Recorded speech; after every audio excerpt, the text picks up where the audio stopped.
সুবহানাকা লা ইলমা লানা ইল্লা মা আল্লামতানা ইন্নাকা আনতাল আলিমুল হাকীম। আলহামদুলিল্লাহ।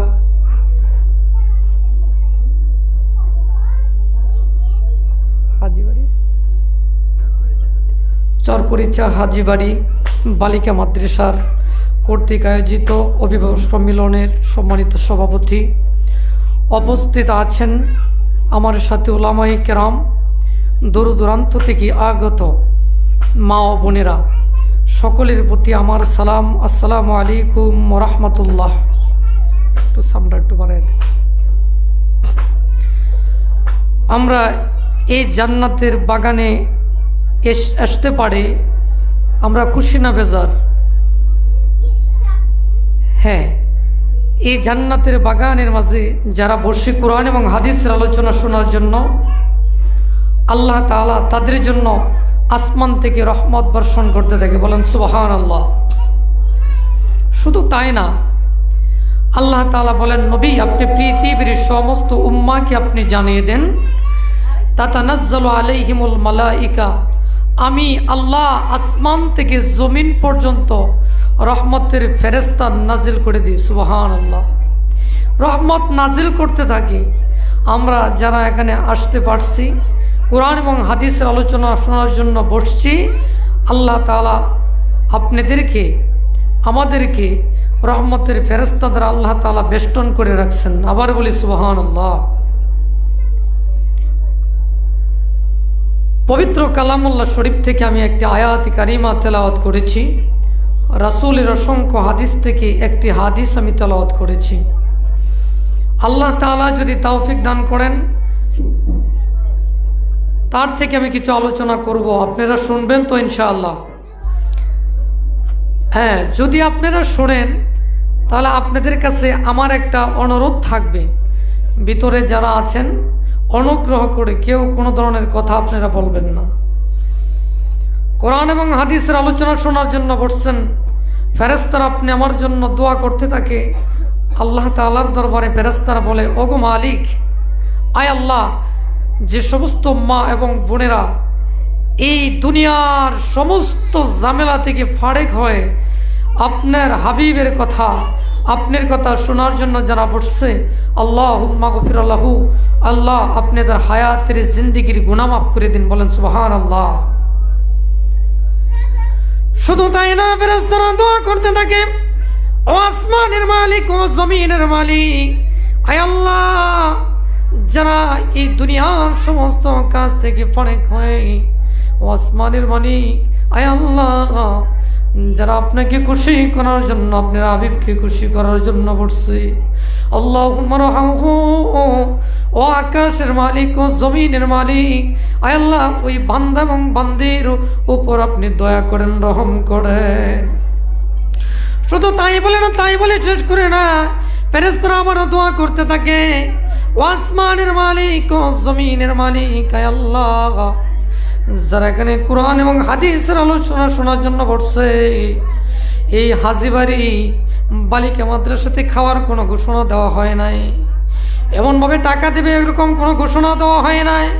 আয় আল্লাহ, ওই বান্দাবান্দিরা, আপনার বান্দাবান্দিরা 60-70 বছর পর্যন্ত গুনাহ করেছে, মালিক রে, তারা হায়াতের জিন্দেগির গুনাহ মাফ করানোর জন্য, তারা তওবা মাফ করানোর জন্য যদি বান্দিরা বসে, ও আসমানের মালিক, আল্লাহুম্মা তুব আলাইহি, আয় আল্লাহ, তার তওবাকে আপনি কবুল করে নেন। সুবহানাল্লাহ। তাহলে হায়াতের জিন্দেগি গুনাহ করছি না এরকম মা কোনো বোনে আর আমার আছে? কেউ নাই। সকলের হায়াতের জিন্দেগিতে গুনাহ করছে, কেউ গুনাহমুক্ত নাই। এই জন্য এই আশা নিয়ে যদি বসতে পারেন, তাহলে ফেরেশতারা আপনাদের জন্য দোয়া করবেন, হায়াতের জিন্দেগির গুনাহ মাফ করানোর জন্য, তার উপরে রহমত নাজিল করার জন্য। তার যে গুনার প্রতি যদি কোনো বান্দি যদি আজকে বৈশা চোখের পানি ছেড়ে যদি তওবা করে, আল্লাহ তাআলা তার তওবাকে কবুল করে নেবেন। বলেন সুবহানাল্লাহ। ওই আল্লাহ তাআলা ওই পৃথিবীতে আপনি আমাকে প্রেরণ করছেন, দেখেন না ওই আয়াতের দিকে তাকায় লক্ষ্য করে একটু দেখেন না। মাগ আল্লাহ বলেন আল্লাহ ইন শাকারতুম, দুনিয়াতে যে সমস্ত নিয়ামত আমি আল্লাহ দিলাম, মাগ গভীর মনোযোগ দিয়ে দেখেন পৃথিবীতে আল্লাহ কত নিয়ামত আপনি আমাদেরকে দিলেন। এই দেখেন একটা চালের ব্যবস্থা করেছে, উপরে টিন আছে, টিন তো নাও থাকতে পারতো, খোলা আকাশ থাকতে পারতো, কুয়াশা পড়তো, বৃষ্টির দিনও বৃষ্টি পড়তো, কিন্তু আল্লাহ তাআলা এমন একটা সাংস্থা ব্যবস্থা করে দিয়েছেন, এই চালের উপর টিন লাগাইছে, টিন দিয়ে ব্যবস্থা করছেন, এটাও তো আল্লাহর একটা নিয়ামত আল্লাহ দিয়েছেন। ওই পৃথিবীতে আল্লাহ দেখেন না বাহিরের দিকে তাকায়া ওই যে কাঁঠাল গাছ, এই কাঁঠাল গাছের ব্যবস্থা করছেন, কাঁঠাল খান, ফল খান, এটাও তো আল্লাহ তাআলার একটা নিয়ামত।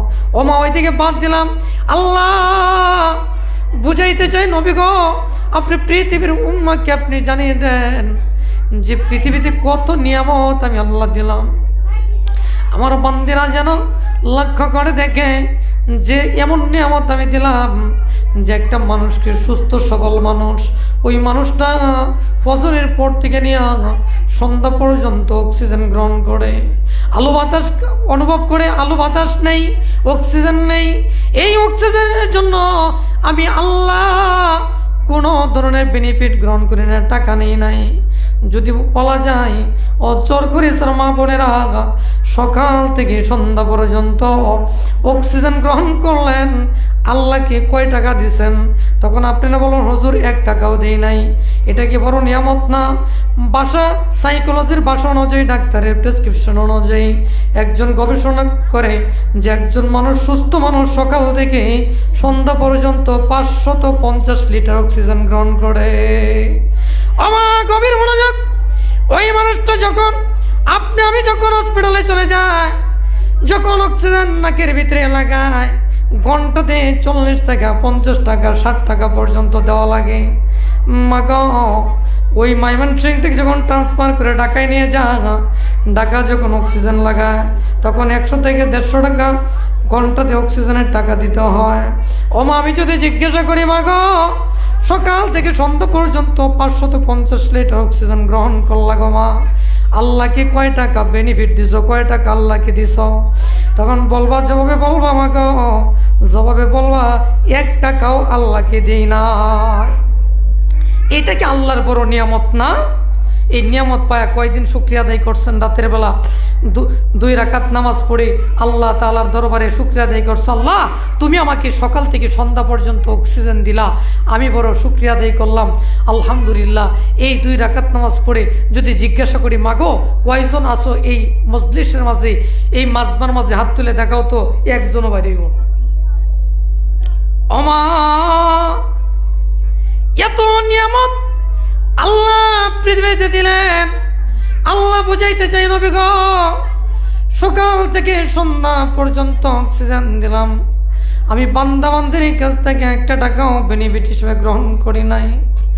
এই জন্য বান্দিকে আমি জাহান্নামে দিব না। অনবী আপনি পৃথিবীর সমস্ত উম্মাকে আপনি জানাইয়া দেন, আমি 3টা নিয়ামত আমি বান্দাকে, ওই বান্দা বান্দির শরীরের মাঝে দিলাম, ফিট করে দিলাম। যদি বান্দা বান্দিরা যদি ওই নিয়ামতের শুকরিয়া আদায় না করে, তাহলে ইন্না আযাবি লাশাদীদ, আমি কঠিন আযাবের মধ্যে বান্দিকে গ্রেফতার করব। তাহলে 1 নম্বরে কি বললেন আল্লাহ? লা ইন শাকারতুম, আল্লাহ যে সমস্ত নিয়ামত ওই দুনিয়াতে বান্দা বান্দিকে দিছে, যদি নিয়ামতের শুকরিয়া আদায় করে, আল্লাহ বলেন লা আযীদান্নাকুম, আমি ওই বান্দা বান্দির উপর আমার নিয়ামত বৃদ্ধি করে দেই। সুবহানাল্লাহ। আল্লাহ বলেন নবী গো, আপনি পৃথিবীর সমস্ত উম্মাকে আপনি জানিয়ে দেন, যদি বান্দিরা, আমার বান্দা বান্দিরা যদি আমার নিয়ামতের শুকরিয়া আদায় না করে, তাহলে জানিয়ে দেন ঘোষণাটা, ইন্না আযাবি লাশাদীদ, আমি বান্দা বান্দিকে কঠিন আযাবের মধ্যে আমি গ্রেফতার করব। আমা গভীর মনোযোগ, আল্লাহ কেমন নিয়ামতের জন্য কাল কিয়ামতের ময়দানে পাকড়াও করবেন। আল্লাহ বলেন পৃথিবীতে আসমান থেকে জমিন পর্যন্ত আমি এমন নিয়ামত দিলাম যে নবীরা পর্যন্ত নিয়ামতের শুকরিয়া আদায় করতে শেষ করতে পারে না, আর বান্দারা তো নিয়ামতের শুকরিয়া আদায় করবে দূরের কথা। আমি তিনটা নিয়ামতের কথা, গুরুত্বপূর্ণ নিয়ামত আমি বান্দা বান্দির আমি 3.5 বডির মধ্যে ফিট করে দিয়েছি। যদি ওই বান্দা বান্দি যদি ওই নিয়ামতের শুকরিয়া আদায় না করে, নবী আপনি পৃথিবীর উম্মাকে আপনি জানিয়ে দেন ইন্না আযাবি লাশাদীদ, আমি কঠিন আযাবের মধ্যে গ্রেফতার করব। মাগো গভীর মনোযোগ, আমি এই 3টা নিয়ামতের কথা আপনাদেরকে স্মরণ করে দিই। আল্লাহ বলেন ওয়ালাকাদ যারানা লিজাহান্নামা কাসীরাম মিনাল জিন্নি ওয়াল ইনস।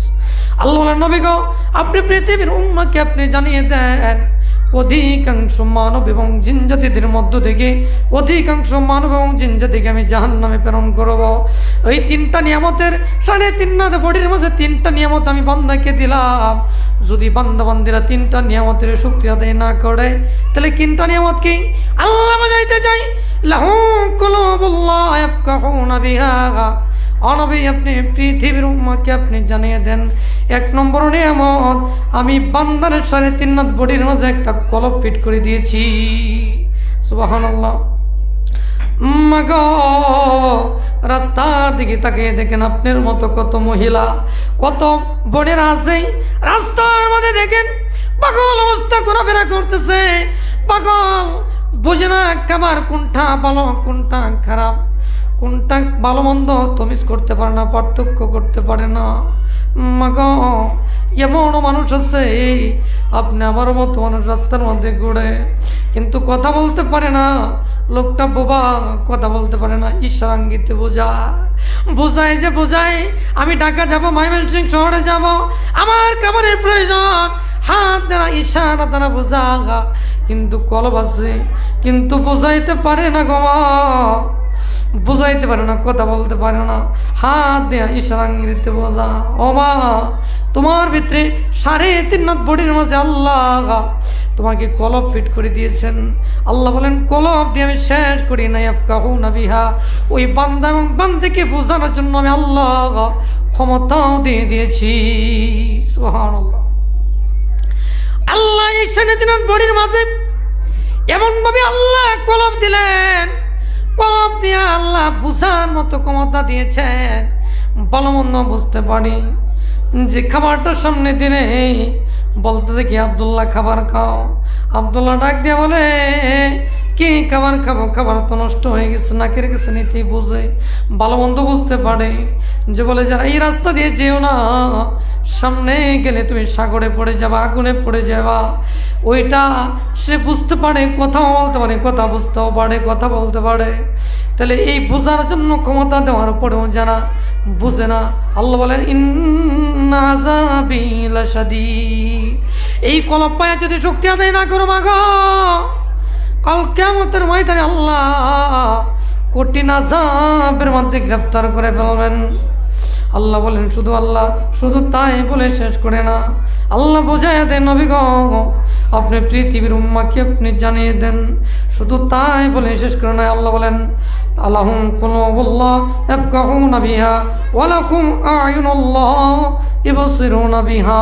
আল্লাহ বোঝায় ও নবী আপনি দেখেন তার বডির মাঝে আমি এমন 2টা নিয়ামত, 2টা চক্ষু দিয়েছি, 3.5 বডির মাঝে 2টা চক্ষু আমি পেট করে দিয়েছি।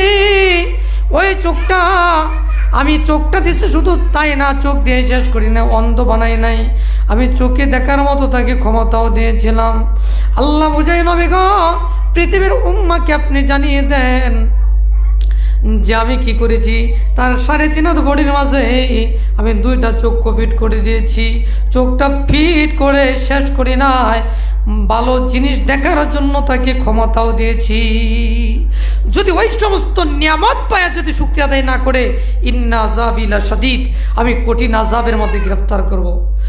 মাগো শুধু তাই না, 1 নম্বর শর্ত, 1 নম্বর নিয়ামত আল্লাহ তাআলা দিলেন লাহুম কুলুবুল্লাহ ইয়াফকাহুনা বিহা ওয়া লাহুম আ'য়ুনুল্লাহ ইবসিরুনা বিহা। আল্লাহ বলেন আমি এই চক্ষুটা দিয়েছি 2 নম্বর নিয়ামত। আল্লাহ তাআলা বুঝাইতে চায় ও দুনিয়ার মানুষেরা রে, তোমাকে আমি কলব দিলাম, চোখ দিলাম, শুধু তাই না ওয়ালাহুম আযানুল্লাহ ইয়াসমাউনা বিহা। আল্লাহ বুঝাইতে চাই আমি পৃথিবীর উম্মাহকে আপনি জানিয়ে দেন আমি তার সামনে তিনাদ বডির মাঝে সুন্দর করে দুইটা কর্ণপিট করে দিয়েছি।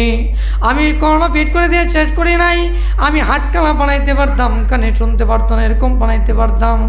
নবী গো আমি তা করি নাই, আমি ইসমাউনা বিহা, আমি কান দ্বারা শোনানোর জন্য আমি আল্লাহ ক্ষমতাও দিয়েছি। এই নিয়ামতটা ফিট করে দিয়েছি বডির মাঝেই।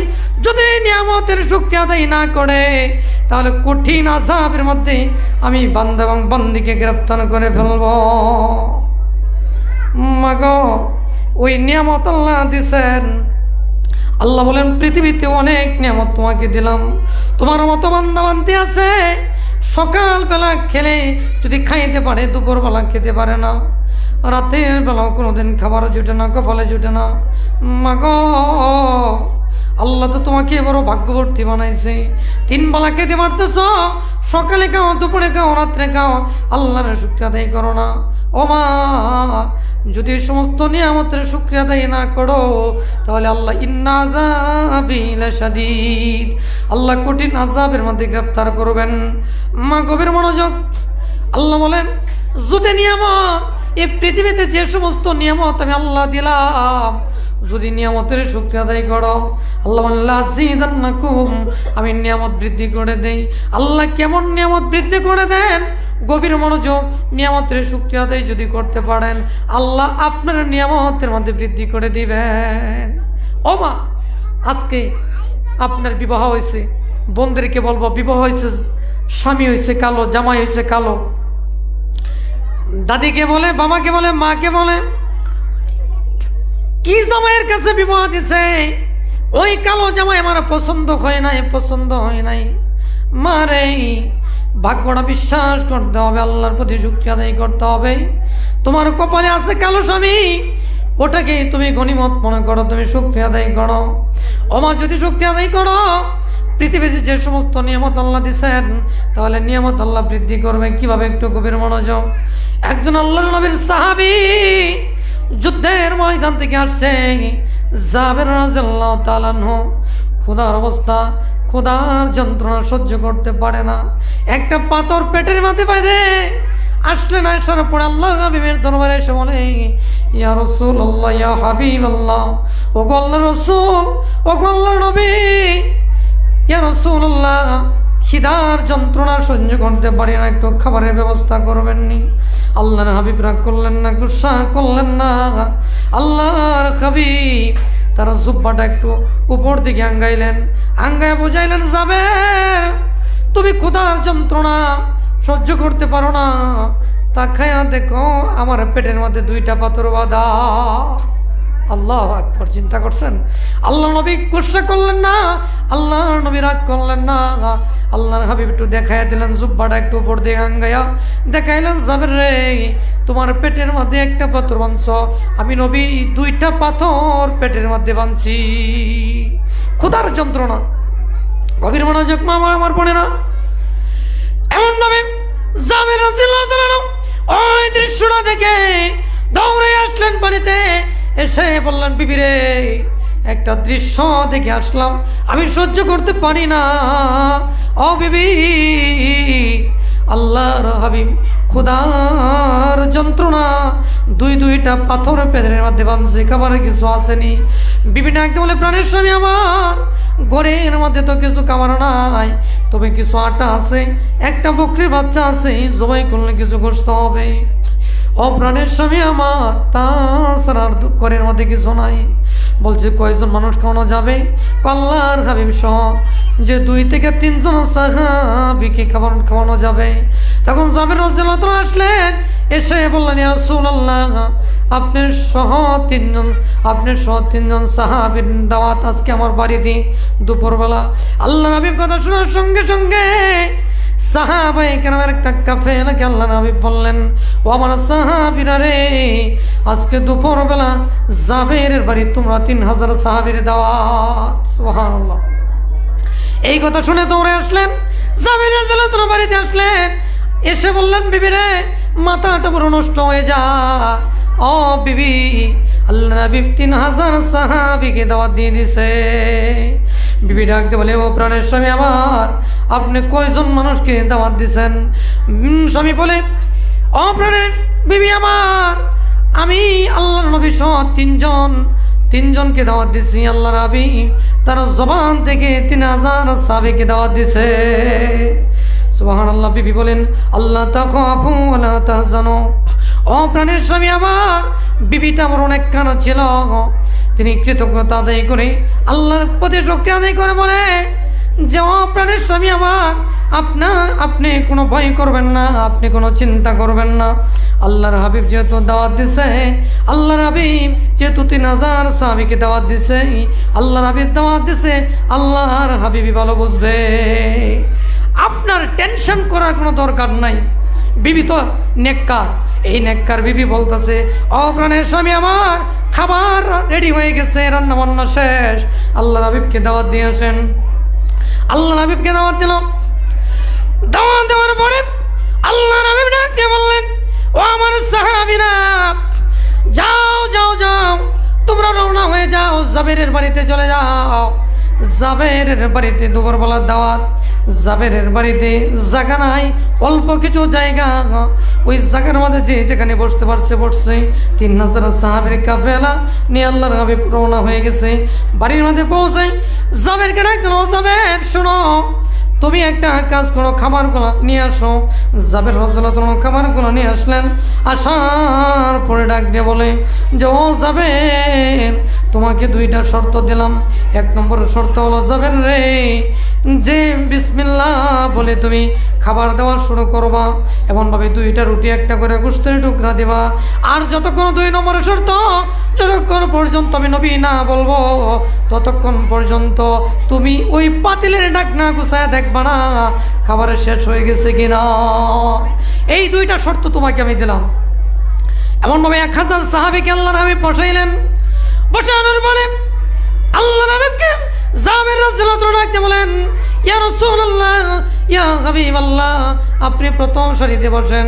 আল্লাহর হাবিব ডাকতে বলে, ও জাবের, না না না না, তুমি আমাকে দাওয়াত দিছো, আর আমি 3000 সাহাবীকে দাওয়াত দিছি, আর আমি হইলাম মেজবান, আর আমি যাদেরকে দাওয়াত দিছি তারা হলো মেহমান।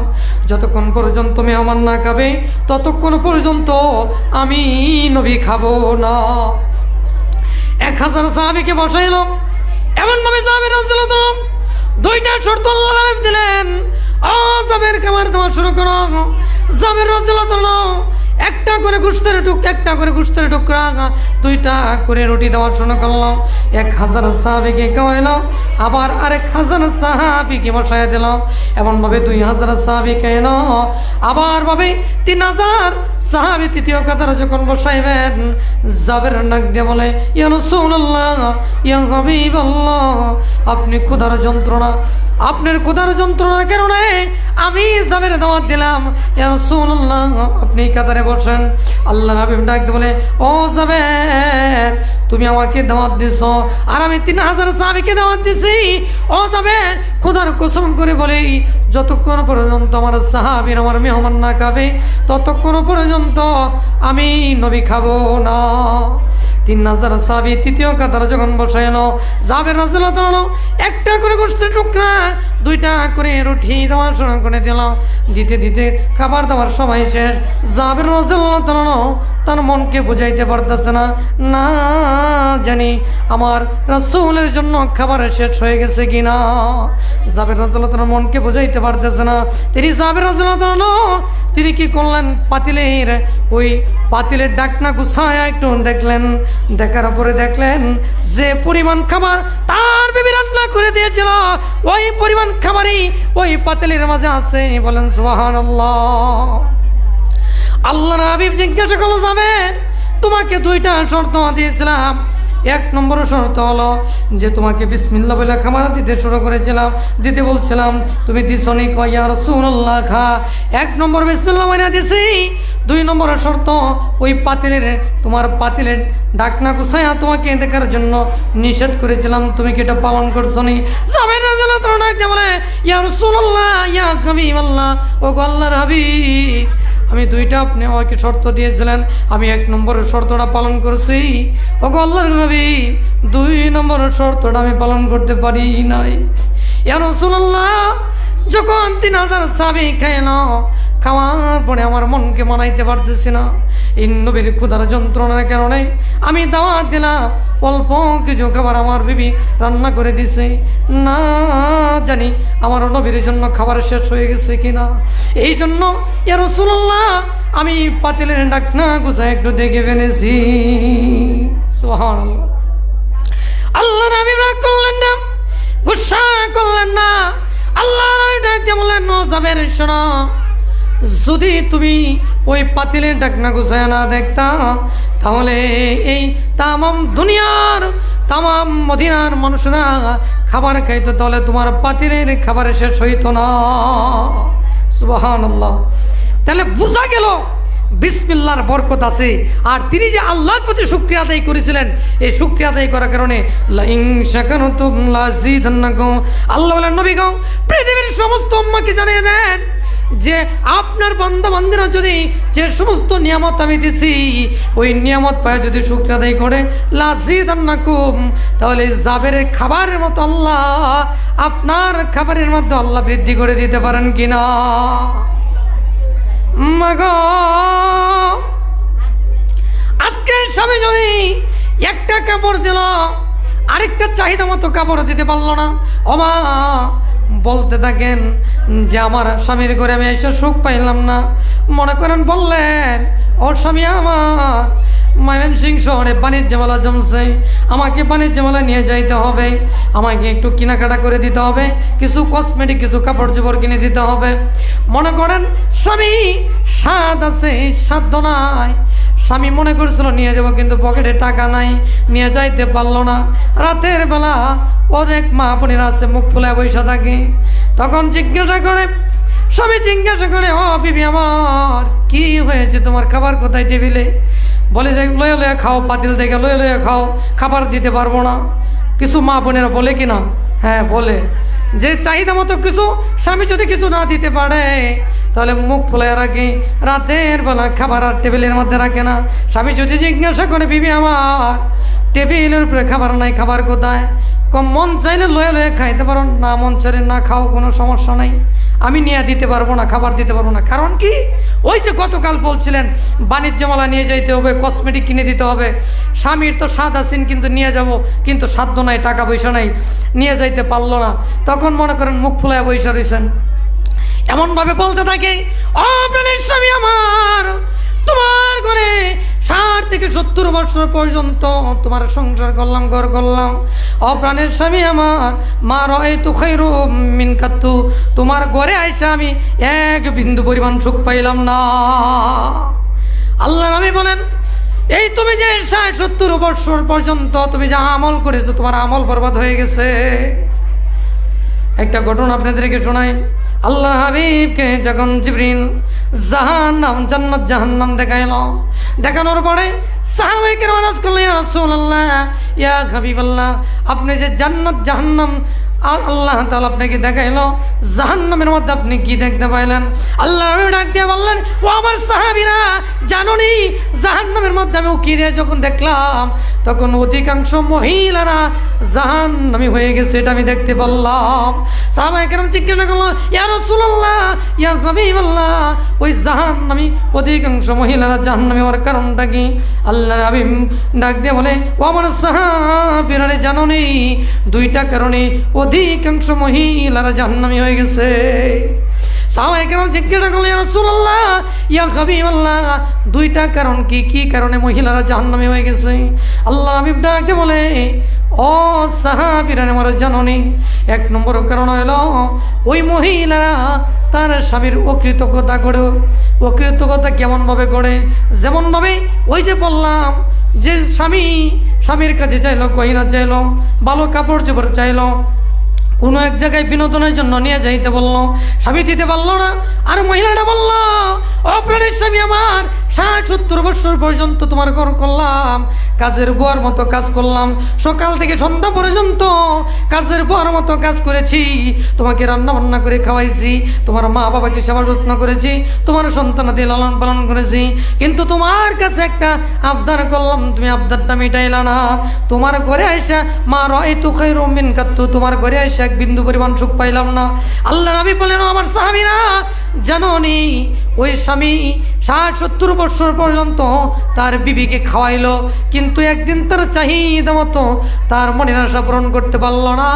ওই বিবি তার জন্ম 60-70 বছরের যে সমস্ত খাবার খাওয়াইলো ওই অকৃতজ্ঞতা করে ফেলছে, এই জন্য অধিকাংশ মহিলারা জাহান্নামী হয়ে গেছে। এই জন্য মা বোনদেরকে অনুরোধ করব, আপনারা আপনাদের স্বামীদের কোনো অকৃতজ্ঞতা করবেন না। মাগো, একটা স্বামী চায় তার স্ত্রীকে রানীর মতো রাখার জন্য, ভালো রাখার জন্য। কোনো স্বামী চায় না তার স্ত্রী অসুখে থাকুক, এটা কোনো স্বামী, পৃথিবীর কোনো স্বামী চায় না। কিন্তু অনেক সময় স্বামী চায়, কিন্তু তার সাধ্য থাকে না, তার কাছে টাকা পয়সা থাকে না, এই জন্য করতে পারে না, আপনার ওই সাধ্য মতো আপনার জীবনযাপন করার মতো ব্যবস্থা করতে পারে না। মাগো, আপনার তো দেখতেছেন বর্তমানে পরিস্থিতি, বাজার যে মূল্য, চড়া দামে আলু কিনতে গেলেও 70 টাকা 80 টাকা করে কিনতে হয়। তাহলে আপনারা তো বুঝেন, বাজারে গেলে 1000 টাকা নিলে ওই বাজারের কি করে না, অর্ধেকটাও হয় না, অর্ধেক ব্যাগ ভরে না, কিন্তু চাহিদা তো মিটাইতে পারে না, আপনার মনের আকাঙ্ক্ষা পূরণ করতে পারে না। এই জন্য শুকরিয়া আদায় করবেন কার কাছে? আল্লাহর কাছে শুকরিয়া আদায় করবেন মাগো। এই জন্য 2 নম্বর শর্ত, সাহাবায়ে কেরাম জিজ্ঞাসা করলাম, ইয়া রাসূলুল্লাহ, অধিকাংশ মহিলারা জাহান্নামী হওয়ার জন্য, জাহান্নামী যাওয়া কেন 2 নম্বর শর্ত নাকি? আল্লাহ নবী ডাকতে বলে, ও আমার সাহাবীরা রে, 2 নম্বর শর্ত হলো এটা যে তার সন্তান যদি অপরাধ করে ফেলে ও সন্তানকে বদদুয়া দেয়। কেমন বদদুয়া দেয়? সাহাবায়ে কেরাম জিজ্ঞাসা করে, রাসূলুল্লাহ ইয়া হাবিবাল্লাহ, যে সন্তানকে বদদুয়া দেয় কিভাবে? আপনারা গভীর মনোযোগ দিয়ে শুনবেন।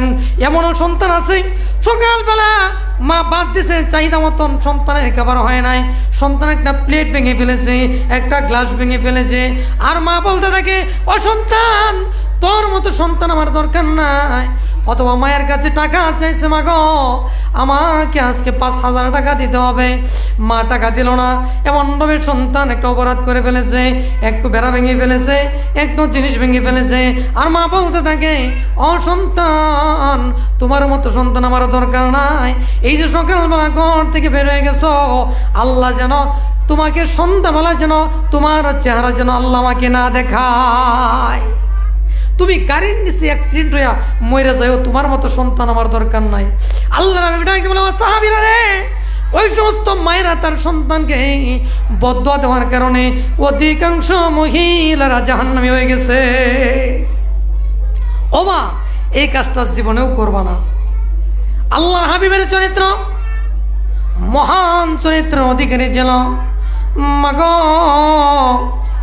কেমন চরিত্র অধিকারী ছিল? ও মা, তোমার কাছে তোমার সন্তান কিছু চাইলো, তুমি দিলা না, একটা মায়ের দিলা, একটা বেড়ে ভেঙে ফেললো, একটা জিনিস ভেঙে ফেললো, একটা গ্লাস ভেঙলো, একটা প্লেট ভেঙে ফেললো, আর তুমি বদদুয়া দিতেছ।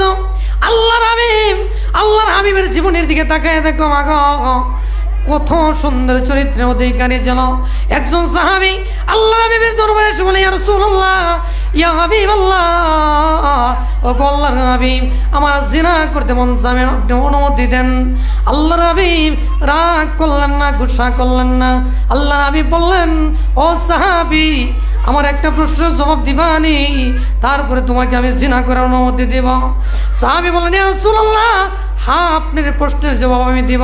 আল্লাহ হাবিব ডাক দিয়ে বলল, ও সাহাবী, কেউ যদি তোমার বোনের সাথে জিনা করতে যে তুমি অনুমতি দিবানি? ইয়া রাসূলুল্লাহ, তার আমি হাত ভেঙে ফেলবো। আল্লাহ হাবিব জিজ্ঞাসা করলো, ও সাহাবী, যদি তোমার মায়ের সাথে কেউ জিনা করতে চায় তুমি অনুমতি দিবানি? সাহাবী ডাক দিয়ে বলে, ইয়া রাসূলুল্লাহ, তার মাথা ফেটিয়ে ফেলবো, তার মাথা ফাটাই ফেলবো।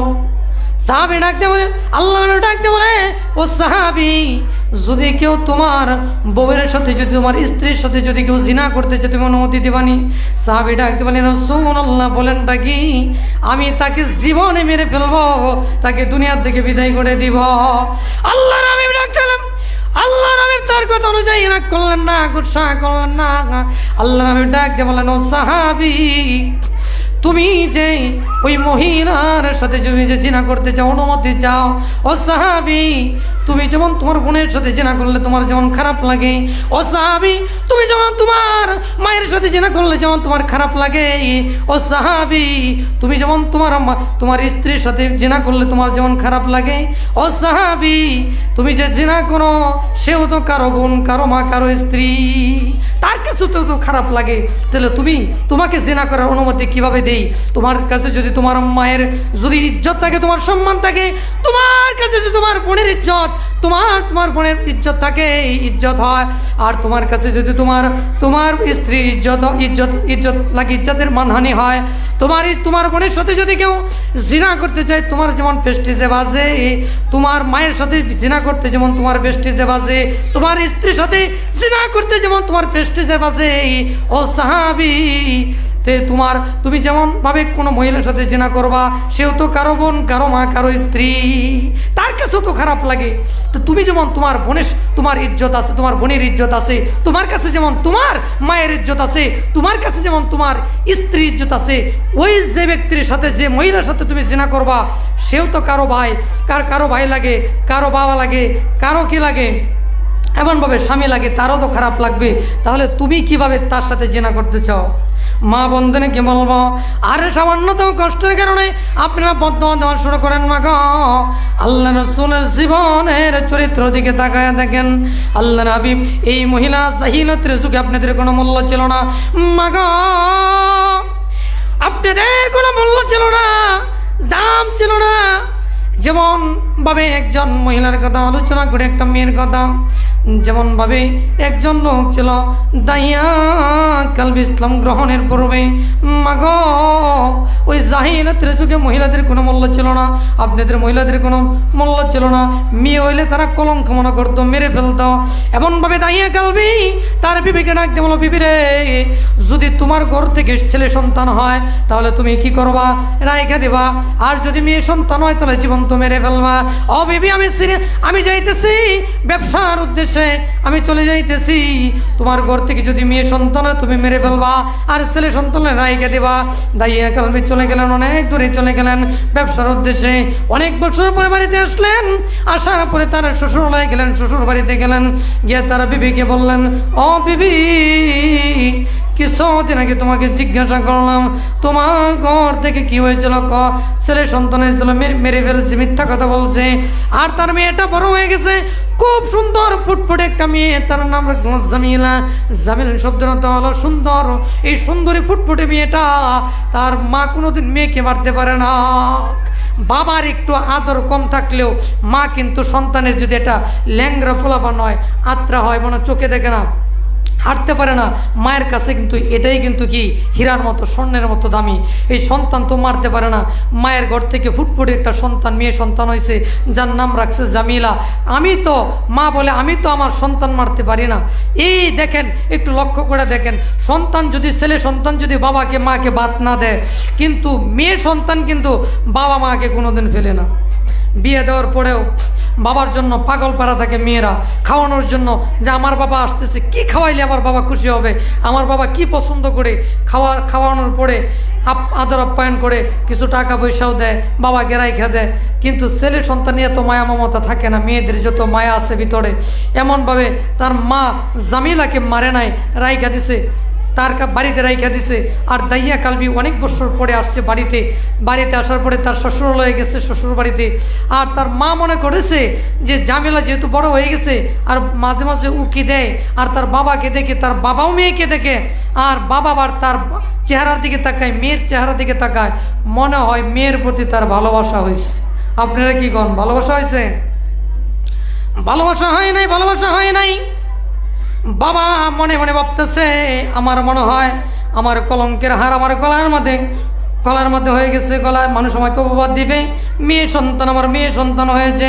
এমনভাবে বিবিকে জিজ্ঞাসা করলো, ও বিবি, এত ফুটফুটে সুন্দর চেহারার অধিকারী মেয়েটাকে? আর দাহিয়া কালবি তার নিজের চেহারার দিকে তাকায়, মেয়ের চেহারাটার দিকে তাকায়। দাইয়া কালবি চিন্তা করে যে আমার চেহারার সাথে আমার মেয়ের চেহারার বড় মিল আছে। তাকায়, তখন স্ত্রী মনে করছে এই চেহারা দেই কেমন, মেয়ের চেহারা দেই কেমন, দাহিয়া কালবি আমার স্বামীর মনে হয় মায়া লাগছে। ডাক দিয়ে বলে, প্রাণের স্বামী আমার, এটা হলো আপনার মেয়ে, যার নাম জামিলা। দাহিয়া কালবে ডাক দিয়ে বলে, মনে মনে বলতেছে, আরে আমাকে মানুষেরা অপবাদ দিবে, মেয়ে সন্তান জন্মগ্রহণ করেছে, কলঙ্কের হার, না না মেয়েটা রাখা যাবে না। মনে মনে প্রতিজ্ঞাবদ্ধ হইল, মেয়েটা রাখা যাবে না, মেরে ফেলতে হবে। বিবেককে বলল, ও বিবেক, তাড়াতাড়ি একমত খাড়িয়ে বলল, তাড়াতাড়ি মেয়েটাকে সাজিয়ে দাও, সুন্দর করে সাজিয়ে দাও, বেড়াইতে নিয়ে যাব। বিবি মনে করেছে তার মেয়ের প্রতি ভালোবাসা জন্মেছে, এই মেয়েটাকে আর মারবে না, সুন্দর করে সাজিয়ে দিলেন। আর তার ব্যাগের মধ্যে একটা কি নিলেন, একটা কোদাল নিলেন। মরুভূমির প্রান্তরে গিয়া তিনি গর্ত করা শুরু করলেন। জামিলা ডাক দিয়ে বলে, বাবা গো, এত গর্ত করেন কেন? আপনার তো বড় কষ্ট হয়, এত গর্ত করেন কেন, এমনভাবে গর্ত করেন কেন? আর দাইয়া কালবে কথা বলে না, গর্ত করতেছে এমনভাবে বহুত অনেক বড় গর্ত করে ফেলেছে। আর মেয়েটা বারবার ডাক দিলে, বাবা গো, আপনার তো বড় কষ্ট হয়, আপনি এত গর্ত করেন কেন, আপনার তো বড় কষ্ট হইতেছে। এমনভাবে তাড়াতাড়ি থেকে মাটিটা মুছে দেয়, মেয়ে মুছে দেয়। আর ডাক দিয়ে বলে, বাবা গো, আপনি আর কষ্ট করেন না, আর গর্ত করেন না। এমন করতে করতে তাই ডাক দিয়ে বলে, বাবা গো, কিছুক্ষণ পরে দেখতে পারবা আমি কেন গর্ত করি। গর্ত যখন গভীর হয়ে যায়, গভীর হয়ে যাওয়ার পরে ডাক দিয়ে বলে, ও মা, তাকায়া দেখো তো কত বড় গর্ত হয়েছে, কত সুন্দর গর্ত করেছি, একটু তাকায়া দেখো তো। এমনভাবে তাকানোর সঙ্গে সঙ্গে নিষ্ঠুর দাহিয়া কালবি ধাক্কা দিয়ে তার আদরের মেয়েটাকে ধাক্কা দিয়ে ফেলে দিয়েছে, গর্তের ভিতরে ফেলে দিয়েছে, নিষ্ঠুর দাহিয়া কালবি ফেলে দিয়েছে। আর মেয়েটার বুঝতে বাকি নাই, তার মা বলছিল যে মেয়ে সন্তানের জন্মগ্রহণ করলে বড় কলঙ্ক হয়, কলঙ্কের হার গলার মধ্যে লাগে। তাহলে এই মেয়েটার বুঝতে বাকি নাই, ডাক দিয়ে বলে, বাবা গো, ও বাবা, তুমি আমাকে মাইরো না, তুমি আমাকে মাইরো না। আমাকে যদি মেয়ে পরিচয় দিতে গিয়ে যদি তোমার লজ্জা লাগে, তোমার যদি মান সম্মানের ঘাটতি হয়, ও বাবা, আর কোনো দিন তোমাকে বাবা বলে ডাকবো না, তোমাকে বাবা পরিচয় দিব না। ও বাবা, তুমিও আমাকে মেয়ে পরিচয় দিও না, তবু আমাকে মাইরো না, আমাকে প্রাণে মাইরো না, আমাকে ছেড়ে দাও। আর নিষ্ঠুর দাহিয়া কালবি কথাটা শুনে নাই, একটা পাথর হাতের মধ্যে নিয়ে এমন জোরে নিক্ষেপ করেছে, মাথার মধ্যে মেরেছে। সঙ্গে সঙ্গে রক্তকরণ হইয়া ওই জামিলা দুনিয়ার জমিন থেকে চলে গেছে। আহা, এই ফুটফুটে সন্তানটাকে মেরে ফেলেছে। তিনি বাড়িতে চলে গেছে, চলে গিয়ে রাতের বেলা ঘুমাইতে যায়। আর ঘুমের মাঝে তার ঘুম হয় না, কানের মাঝে আওয়াজ আসে, বাবা মাইরো না, বাবা মাইরো না, ও বাবা মাইরো না, ও বাবা মাইরো না, তোমাকে আর বাবা বলে ডাকবো না, ও বাবা তুমি আমাকে মাইরো না। দাইয়া কালবের ঘুম হয় না, সকালবেলা খাইতে বসতে কানের মাঝে আওয়াজ আসে, বাবা মাইরো না, বাবা মাইরো না। দাইয়া কালবে খাইতেও পারে না, ঘুমাইতেও পারে না। দাইয়া কালবে দৌড়ে গেলেন বাড়িতে। এমনভাবে খাওয়াও ভালো লাগে না, ঘুমাইতেও ভালো লাগে না। আল্লাহ হাবিবের দরবারে চলে গেছে, যেমন ইয়া রাসূলুল্লাহ, ইয়া হাবিব আল্লাহ, আমি অপরাধ করে ফেলেছি, ওগো আল্লাহর হাবিব, অন্যায় করে ফেলেছি। ইয়া রাসূলুল্লাহ, অনেক মেয়ে আমি মারছি, কিন্তু আমার অত কষ্ট লাগে নাই। আমি ঘুমাইতে গেলে কানের মধ্যে আওয়াজ আসে, বাবা তুমি মাইরো না, তো বাবা তুমি আমাকে মাইরো না। আমি খেতে গেলে কানের মাঝে আওয়াজ আসে, বাবা তুমি মাইরো না, ও বাবা আমাকে মাইরো না। আমি খেতেও পারি না, ঘুমাইতেও পারি না। ইয়া রাসূলুল্লাহ, আমার মাপের কোনো রাস্তা আসেনি। আল্লাহ নবী ডাকতে বলে, ও দাহিয়া কালবে শোনো, তোমার একটা মাপের রাস্তা আছে। যদি আল্লাহ তাআলার দরবারে যদি তুমি তওবা করতে পারো, তওবাতুন নাসুহা করতে পারো, আল্লাহ তোমার পিছন এবং সামনের গুনাহ মাফ করে দিবে। আল্লাহ বলেন, ইয়া আইয়ুহাল্লাযীনা আমানু তুবু ইলাল্লাহি তাওবাতান নাসুহা। এই তওবাতুন নাসুহা যদি কেউ করে, আল্লাহ তার হায়াতের গুনাহ মাফ করে দিবেন। এমনকি তার যদি হায়াতের জিন্দেগিতে যদি পাহাড় পরিমাণও পাপ করে ফেলে, আর যদি তার হায়াতের জিন্দেগিতে যদি সাগরের ফেনা পরিমাণও পাপ করে ফেলে, আল্লাহ তার হায়াতের জিন্দেগির গুনাহ মাফ করে দিবেন। বলেন সুবহানাল্লাহ। আমরা কি গুনাহ মাফ করানোর জন্য বসছি না কথা কওয়ার জন্য বসছি? একটু জবানটা খুলে একটু বলি। আমি কি আলোচনা শেষ করে দেবো নাকি না আলোচনা করব? যদি কথা বলেন আলোচনা আর করবো না, শেষ করে দেব। সিদ্ধান্ত আপনাদের কাছে। যদি মনে করেন যে কথা বলবেন, আলোচনা বন্ধ করে দেব। যদি কথা বন্ধ করে ফেলেন তাহলে আমি কথা বলবো। আর আপনারা যদি কথা বলেন তাহলে তো আমার ওয়াজ করার দরকার নাই, আমি আমার কথা বন্ধ করে ফেলবো।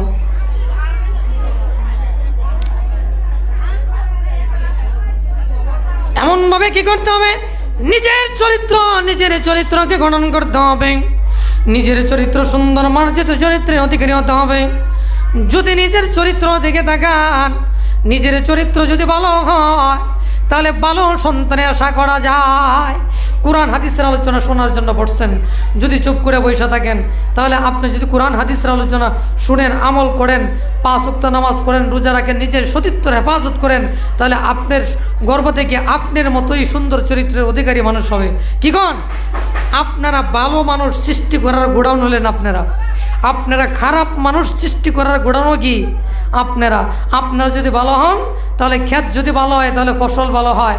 এখন যদি গম চাষ করে ধানের আশা করেন, ধানের জন্য কান্নাকাটি করেন, তাহলে যেমন গম চাষ করে ধানের জন্য কান্নাকাটি করলে ধান হবে না, এমনভাবে আপনার খারাপভাবে নিজের সতীত্বর হেফাজত না কইরা, 5 ওয়াক্ত নামাজ না পড়া, রোজা না কইরা যদি জান্নাত চান তাহলে জান্নাত পাবেন না।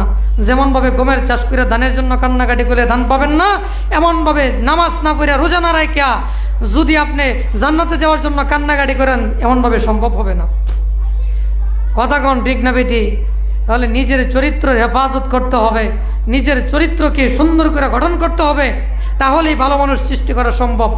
আপনাদের মতো মহিলার গর্ভ থেকে কুতুবউদ্দিন বখতিয়ার কাকি হয়েছে। কুতুবউদ্দিন বখতিয়ার কাকি কেমন চরিত্রের অধিকারী ছিলেন, ঘটনাটা বললেই আপনারা বুঝতে পারবেন যে কেমন চরিত্রের অধিকারী ছিলেন। শামসুদ্দিন আল তামাশ রহমাতুল্লাহ, আপনাদের মতো মায়ের গর্ভ থেকে শামসুদ্দিন আল তামাশ হয়েছে। যে একবার কুতুবউদ্দিন বখতিয়ার কাকি, তিনি মৃত্যুর আগে মানুষকে, দুনিয়ার জমানার মানুষকে ঘোষণা করতেছে, ও জমানার লোকেরা শোনো, আমি কুতুবউদ্দিন বখতিয়ার কাকি যদি ইন্তেকাল করে তাহলে তোমাদের কাছে আমি 4টা ওসিয়ত করে গেলাম। 4টা গুণের চরিত্র মানুষ যদি দুনিয়াতে পাও তাহলে তারা আমার নামাজে জানাজা পড়বে। যদি 4 গুণের মানুষ দুনিয়াতে না পাও তাহলে আমাকে ওই জানাজা বিনি তোমরা দাফনের ব্যবস্থা করবা, আমার জানাজা যেন না পড়ে। তাহলে কুতুবউদ্দিন বখতিয়ার কাকি কেমন গুণের অধিকারী ছিলেন, গভীর মনোযোগ দিয়ে শুনেন। কুতুবউদ্দিন বখতিয়ার কাকি রহমাতুল্লাহ আলাইহি জমানার লোকদেরকে বলে, ও আমার জমানার লোকেরা, আমি যদি মারা যাই ওই 4টা গুণ যাদের ভিতরে পাইবা তাদের মাধ্যমে আমার জানাজার নামাজ পড়াইবা। 1 নম্বর গুণ হইল যারা তার হায়াতের জিন্দেগিতে যাদের ফরজ নামাজ ছুটে নাই, যারা ফরজ নামাজ ছাড়ে নাই। 2 নম্বর গুণ হইল যাদের তাকবীরুল্লাহ ছুটে নাই। 3 নম্বর যাদের হায়াতের জিন্দেগিতে তাহাজ্জুদের নামাজ ছুটে নাই। 4 নম্বর গুণের অধিকারী হইল যাদের হায়াতের জিন্দেগিতে কোনোদিন তারা মিথ্যা কথা বলে নাই। এই 4 গুণের অধিকারী মানুষ যদি পাও তাহলে তাকে কি করবা? তাড়াতাড়ি আমার জানাজার নামাজ পড়াইবা। যদি 4 গুণের লোক যদি না পাও তাহলে আমি কুতুবউদ্দিন বখতিয়ার কাকি কে জানাজা ছাড়াই তোমরা দাফন করে ফেলবা, আমার জানাজার নামাজ পড়াইবা না। এমনভাবে কুতুবউদ্দিন বখতিয়ার কাকি একদিন ইন্তেকাল করেছে।